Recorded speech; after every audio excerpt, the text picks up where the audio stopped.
শুনলাম নাকি DJ surgeon আসছে পশ্চিম মেদিনীপুরে, তোমরা ভিডিও নিশ্চয়ই দেখেছো। তাও আবার কম্পিটিশন নয়, ডিজে বাজাতে। আরে এত দূর আসছে একটা পশ্চিম মেদিনীপুর বলে কথা, এটা তো কম্পিটিশন হলে তো জমে যেত ব্যাপারটা। কিং, ইন্ডিয়ার কিং নাকি। পশ্চিম মেদিনীপুরে যে কোনো সেট আপ বা পূর্ব মেদিনীপুরে যে কোনো সেট আপ যদি একটু কম্পিটিশন হতো তাহলে ব্যাপারটা আলাদাই হতো।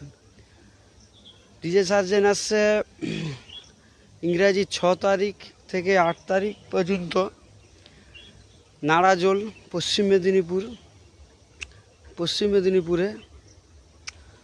আর সবাই যাবে, কীরকম কী বাজায়, কোয়ালিটি সেটিং তো কোয়ালিটি ভালো বাজবে, আর কম্পিটিশন সেটিং তো কম্পিটিশনের মতনও বাজবে।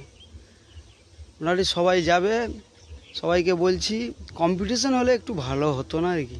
কম্পিটিশন না হলে ঠিক সার্জেন বলে কথা, আর মেদিনীপুরে আসছে বলে কথা, এটা কম্পিটিশন না হলে হয়?